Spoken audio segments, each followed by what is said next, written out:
Hi mga kagrasya!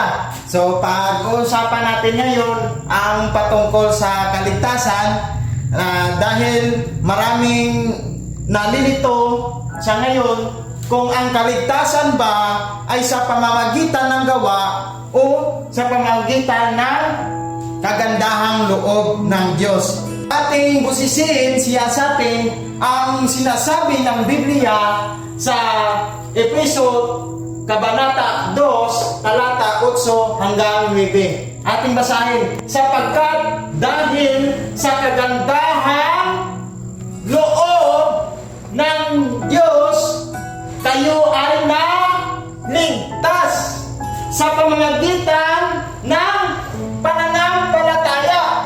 At ito'y kaloob ng Diyos, hindi mula sa inyong sarili. Nay, hindi ito bunga ng inyong mga gawa, kaya walang makapamamalagi ang sinuman. So sinasabi dito ni Apostol Pablo sa mga taga-Efeso, mga kagrasya, na naligtas tayo ng dahil sa una, kagandahan loob ng Diyos. Tayo na ligtas. So, ibig sabihin ng naligtas, natapos na. Hindi niya sinabi dito na ligtasin. Ang sinabi dito, naligtas.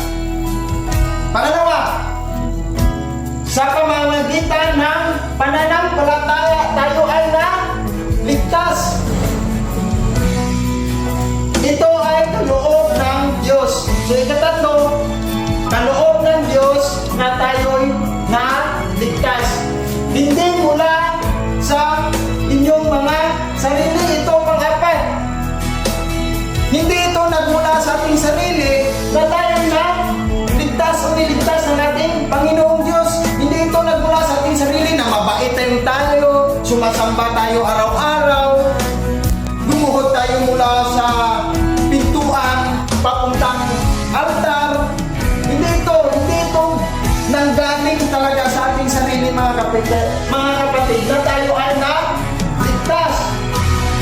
At panglima, hindi ito bunga ng inyong mga gawa. So sinasabi dito na hindi bunga ng ating mga gawa na tayo ay naligtas. So kung hindi ito bunga ng ating mga gawa at hindi ito galing sa ating sarili, mayroong gumawa ito na tayo ay naligtas. At sinasabi ng Biblia, mga kapatid, na ang gumawa para sa atin tayo'y maligtas ang ating Panginoong Jesucristo. Siya ang gumawa doon sa cross ng Kalbaryo para tayo ay maligtas. Hindi, kaya sinasabi dito na hindi ito galing sa ating sarili o sa ating mga gawa. Nanggaling ito sa gawa ng ating Panginoong Jesucristo na matagal na, natapos na 20,000 years ago. 1,000 years ago, mga kapatid, na tayo'y niligtas ng ating Panginoong Jesucristo. Kaya ang sinasabi ng John 3:16 na kung sino man ang sumampalataya sa Kanya ay makatanggap ng buhay na walang hanggan. Kaya sinasabi ng Efeso 2 na sa pamamagitan ng pananampalataya kay Kristo, tayo'y maligtas. Hindi ito, kaya hindi natin masasabi, mga kapatid, na tayo ay makapagliligtas ng ating sarili dahil malinaw na sinasaad dito na hindi mula sa inyong sarili na tayo ay naligtas. At hindi rin tayo makapagsasabi, mga kapatid, na sa pamamagitan ng ating gawa ay maligtas tayo dahil sinasabi dito na hindi ito bunga ng inyong mga gawa nang tayo ay maligtas. Hindi ito bunga ng kabaitan natin. Hindi ito bunga ng pagkatahimik nating tao. Hindi natin ninakaw ang itlog ng ating kapitbahay.